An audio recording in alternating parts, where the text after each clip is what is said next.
Mirë se erdhët në serinë e podcastave special që flasim për rezultatet e programit mbështetja për fuqizimin e menaxhimit të qëndrueshëm dhe për shumë qëllime të pyjet, për të përmirësuar pyjet, jetesën dhe në vendet rurale dhe për të adresuar ndryshimin klimatik në Kosovë, të zbatuar nga Agjencia e Kombeve të Bashkuara për Ushqim dhe Bujqësi, FAO në financim nga Bashkimi Evropian dhe Suedia. Në episodin e parë të këtyre podcastave special, do të flasim për rëndësinë e pyjeve për Kosovën, për jetën, ekonominë dhe mjedisin tonë, si dhe për sfidat dhe reformat që na presin në të ardhmen. Mysafiri sot të mi parë në serinë e parë të podcastave special është zoti Fatos Mulla, inxhinier i diplomuar i pyjeve dhe magjistër me përvojë shumëvjeçare në zhvillimin e qëndrueshëm dhe menaxhimin e burimeve natyrore. Fatos, mirë se ke ardhur. Faleminderit. Po vjen shumë mirë që këtë seri të podcastave, ku do të flasim për një temë shumë të rëndësishme, po besoj jo vetëm për Kosovën, por për rajonin, për botën, pyet e ardhmja, fokusi, zhvillimi, çfarë na jemi të bëjë si Kosovë, çfarë janë të bëjë institucionet vendore, ndërkombëtare, donatore të gjitha këto.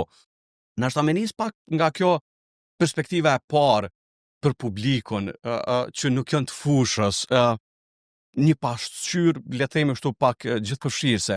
Pse janë të rëndësishme pyjet dhe në përgjithësi në Kosovë dhe çfarë ju keni bërë si edhe institucion, po edhe si projekt gjatë kësaj periudhe. Faleminderit shumë. Po pyet janë fryma e vendit tonë. Ato pastrojnë ajrin, se thiti me ruajnë ujin që pim, mbrojnë tokën ku mbjellim dhe japin jetë në çdo stin. Po e filloj këtë formë pak më poetike ndoshta. Por në Kosovë është një vend ku njëhet se mjaft e pasur me burime pyjore, kështu i referohet, ku afër gati 50% e territorit të Kosovës është mbuluar me pyje apo tokë pyjore, ashtu si klasifikohet. Dhe ndër lidhjet e popullatës, ekonomisë dhe çështjeve mjedisore janë ashtë të mëdha për vendin tonë të jetike, sa që pyjet përbëjnë një element jashtëzakonisht të rëndësishëm jetik, por edhe strategjik për vendin tonë. Fatos ti ke udhëheq programe të rëndësishme në mbështetjen e pyjeve, mjedisit dhe klimës në Kosovë. E nisam fillimisht pak për këtë aspektin gjithëpërfshirës, po në zakonisht shpesh herë ka kur flasim për pyjet ka dhe probleme. Pra nuk është gjithçka le të themi mirë në aspektin se çfarë shihet nga perspektiva edhe mediave edhe shoqërisë në përgjithësi në Kosovë. Nëse ndalemi te problemet më të mëdha që po përballet sot vulltaria në Kosovë, nëse mund mi identifiku ose mi tregu për shikuesit e këtij podcasti. Sektori pyjeve në Kosovë ballafaqohet me mjaft sfida të ndryshme, si ashtu si në region, ashtu edhe në Kosovë, mbase për Kosovë do të janë pak më specifike, për shkak se kemi pas një luftë para një qerek shekulli, dhe ku kemi filluar me institucione të reja nga fillimi, derisa në vendet fqinje ka pas një kontinuitet institucional nga sistemet e kaluara. Por sfidat më të mëdha në Kosovë të vazhdojnë të jenë prerjet ilegale apo jo legale, të themi në shumë zona pyjet po mbasin për shkak të mungesës së kontrollit dhe planifikimit. Nuk bëhet kontrolli mjaftueshëm për shkak se është gati e pamundur të mbulohet gjithë territori. Pastaj kemi një konfuzion mes institucioneve në Kosovë, ku në viteve të fundit janë shpallë zona të mëdha pyjore si parqe nacionale, kryesisht në pyjet të interesit nacionale që janë shpallë. Po, parqe nacionale, kryesisht në zonat zonat pyjore me potencial mjaft të madh ekonomik, nga të cilët sipas shifrave që kemi, diku 300.000 banorë drejt për drejt kanë punu ose në mënyrë indirekte punojnë edhe jetojnë nga ato burime pyjore. Këto janë kryesisht to sfida, kryesisht. Pastaj kemi edhe probleme tjera, zgjasim me mungesën e stafit të ekspertëve të sektorit. Sot punojnë diku më pak se 25 ekspert të pyjeve.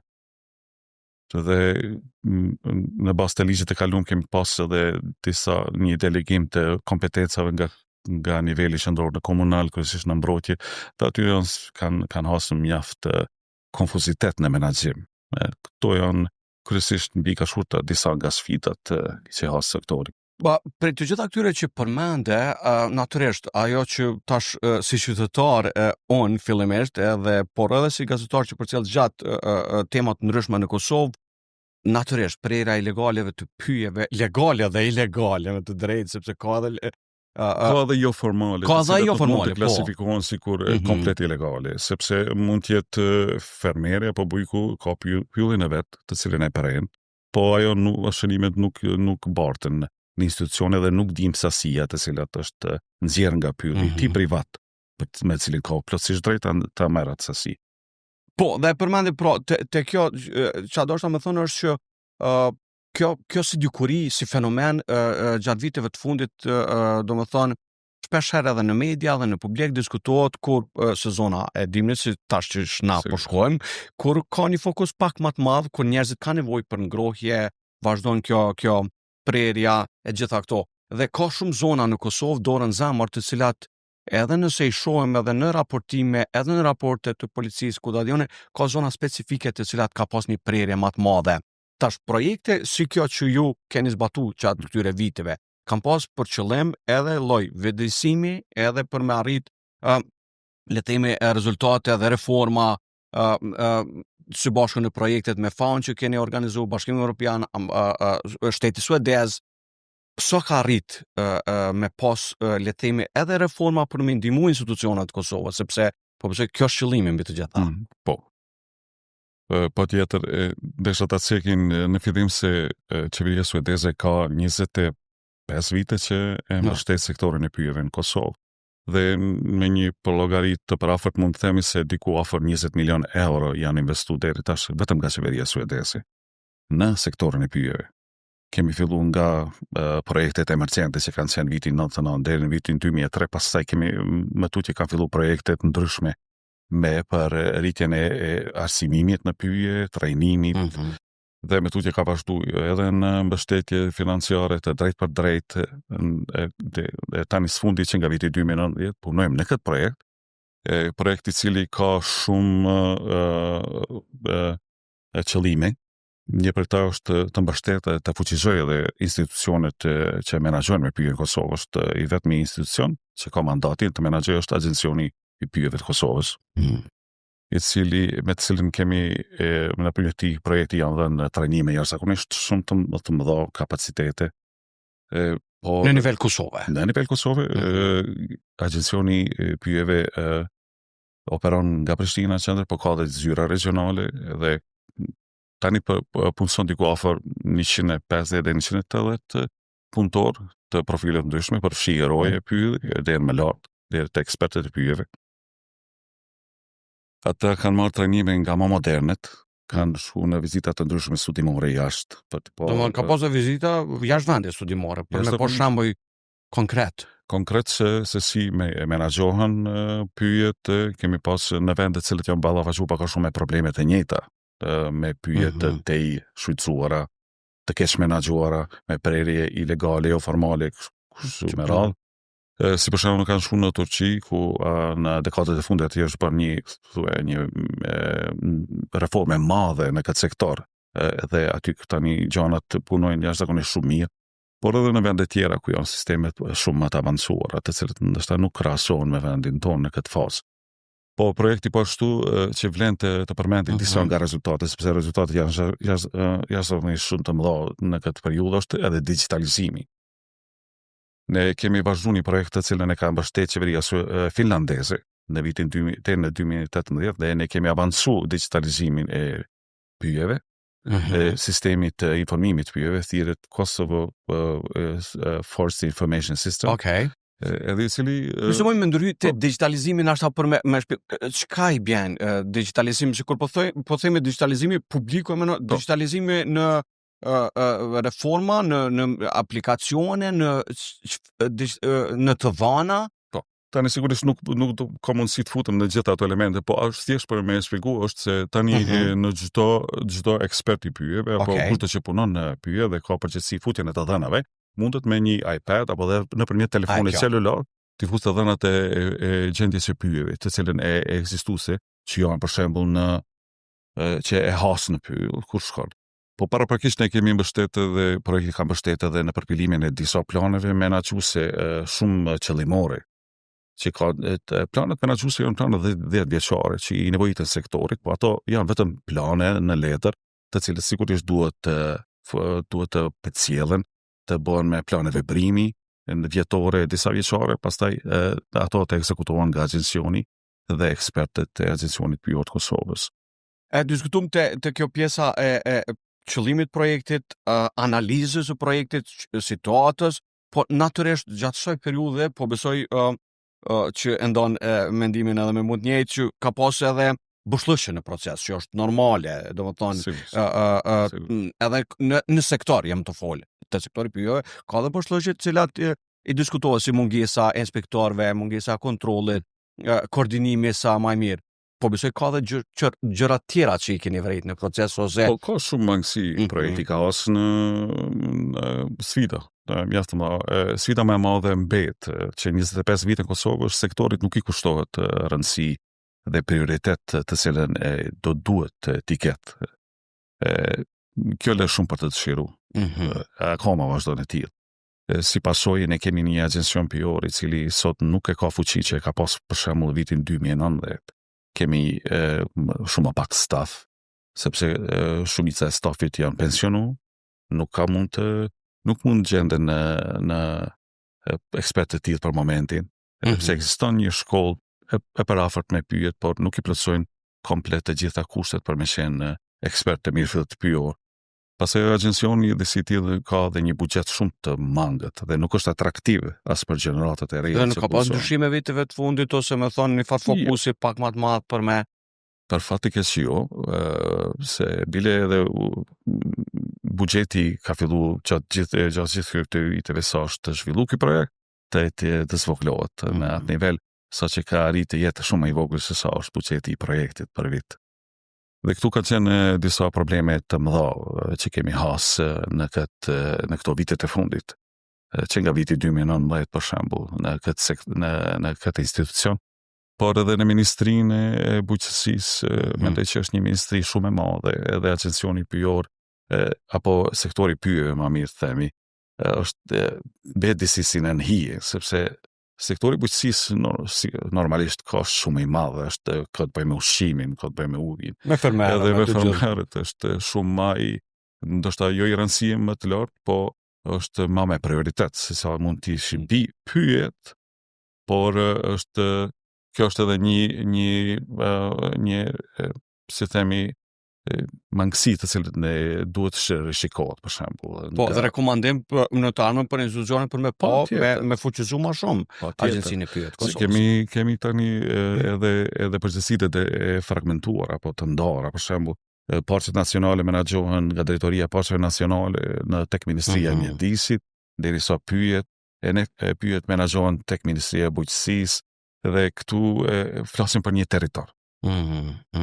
Absolutisht po. Edhe këtu po e them unë që po e vërtet domethënë te Ministria e Bujqësisë për shkak të fuzionimit të shumë ministrive që ka ndodhur periudhën e fundit, ka pas shumë paqartësi ose riorientim të programeve në Kosovë, pra shumë si pyet ose institucioni i agjencisë mbetet anas për faktin që fokusohet dikon tjetër ministria dhe po besoj me të drejtë që duhet të rishikohet në të ardhmen. Po gjatë projektit natyrisht ka pas edhe shembuj të mirë ose shembuj të rëndësishëm që ndoshta mundesh me nda me neve, sepse ne nisëm shumë mirë, nisëm të analiza, të gjendja, të programi, të sfidat dhe ka pas e përmendë, domethënë si historitë suksesit për shembull digitalizimi që po më lën shumë ushtrime. Po ka edhe shembuj tjerë, po besoj që mundesh me nda ashtu. Ka jashtë shembuj të mirë, projekti ka arritë ta sjellë të ndihmoj Ministrisë së Bujqësisë dhe Pilltarisë, Zhvillimit Rural ta aprovoj ligjin e ri, një ligj për pyetje, një ligj mjaft modern. Miratuar në vitin 2004, më duket, nuk jam i sigurt, mund të jetë edhe në vitin 2003. Okej. Në mars vitit 2003, pas shumë viteve, aty ajo është punuar me ekspert. Po ka ardhur si ndihmes për institucionet më miratu këtë ligj. Po ligji I pari ka kërku të punohet shumë edhe në këtë ka ndihmu shumë projekti, sepse atë ligje kanë punu me mendimin e ekspertëve ndërkombëtar. Dhe për të përshtatë realitetit të Kosovës sigurisht. Edhe ne mendojmë se ky është një ligj modern, por zbatueshmëria e tij mbetet sfidë. Si shumë ligje në Kosovë dorën sigurisht për fatkeq, por sepse kërkon njerëz, kërkon edhe vullnet politik, po kërkon edhe të përcjellet me akte në ligjore përkatëse, të cilët për shembull akoma mungojnë aprovimi I tyre nga Ministria e Bujqësisë. Një numër I tyre mbetet I pa aprovuar.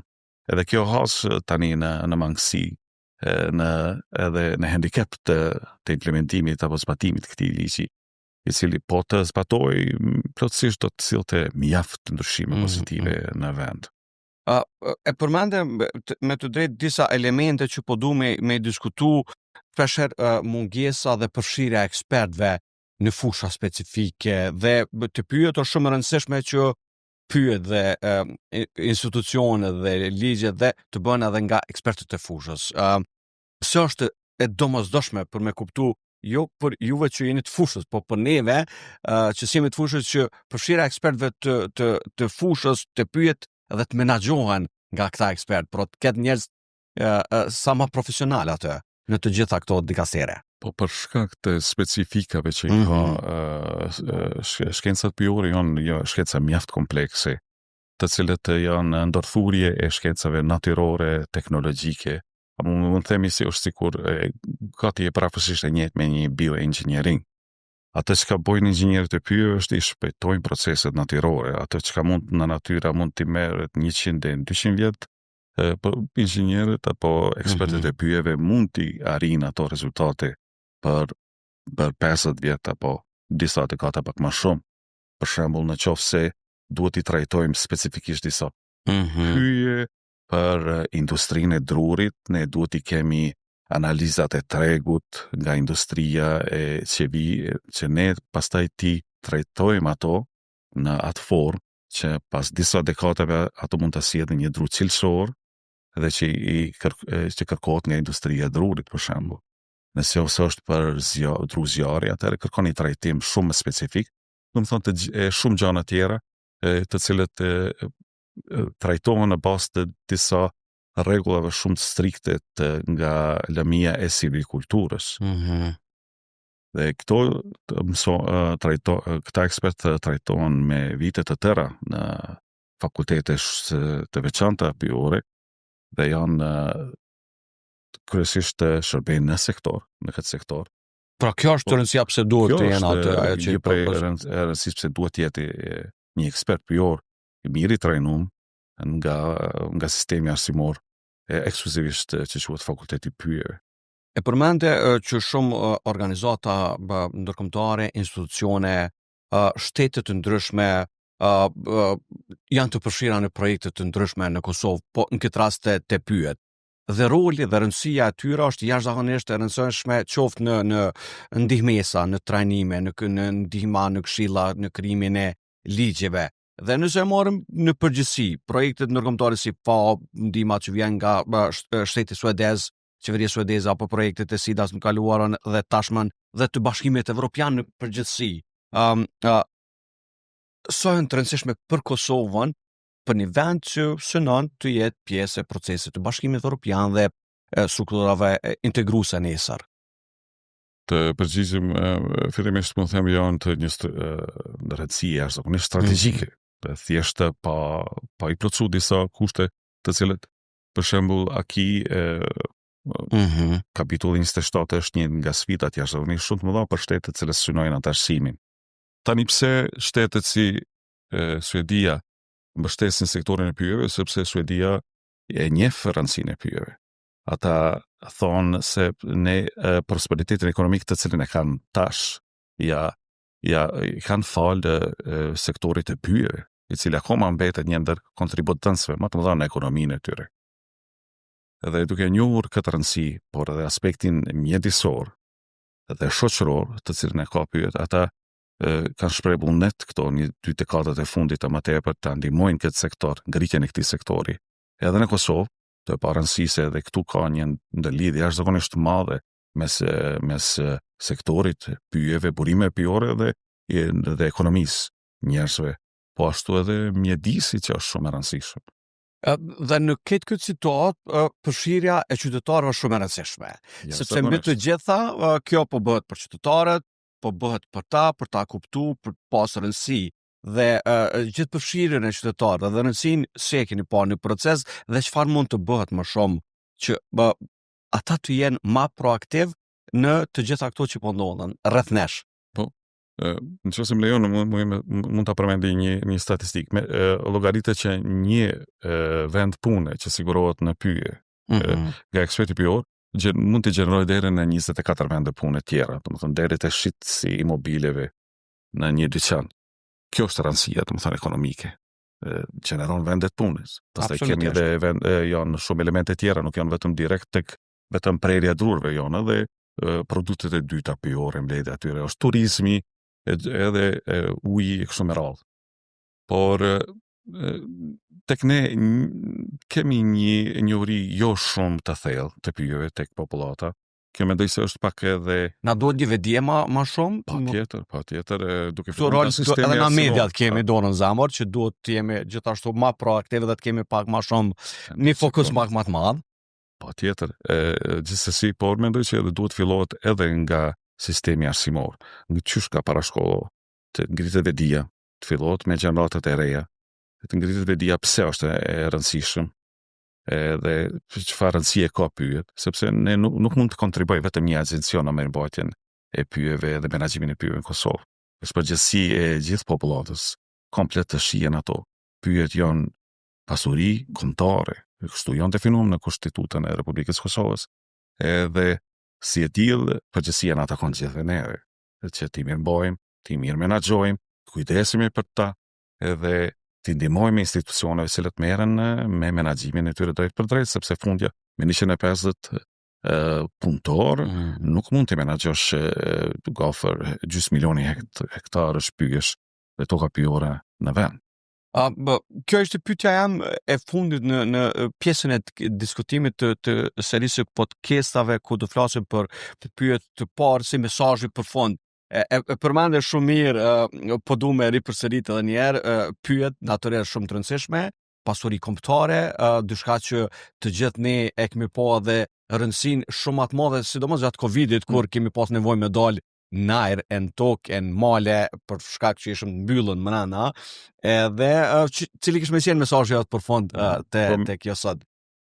Mesazhi jonë është se ne kemi një obligim si shoqëri që brezave të ardhshëm t'ju japim që vijnë pas neve të trashëgojnë pyjet e mirë menaxhuara, të shëndetshme, të cilët do t'ju shërbejnë atyre si nga aspekti ekonomik, por edhe mjedisor, shëndetësor, por edhe nga aspekti shoqëror. Sepse ata kanë të drejtën të kënaqen në pyjet e mira, të shëndetshme dhe të mburren me këto, edhe të jetojnë shëndetshëm. Zotri Fatos Mulla, faleminderit shumë për kohën dhe për të gjitha shpjegimet në këtë seri të podcastave special ku po flasim për pyjet dhe rëndësinë. Faleminderit shumë. Faleminderit për juve. Shikuesor, ishte kjo e tëra në episodin e parë të podcastit parë për rëndësinë e pyjeve. Folëm edhe diskutuam për situatën, për programin, për të ardhmen, për sfidat, për ballafaqimin dhe se çfarë mund të jenë rekomandimet dhe cili do të jetë edhe përfshirja e qytetarëve dhe me mesazhin në fund me zotin Fatos Mulla. Shihemi në podcast tjetër të radhës.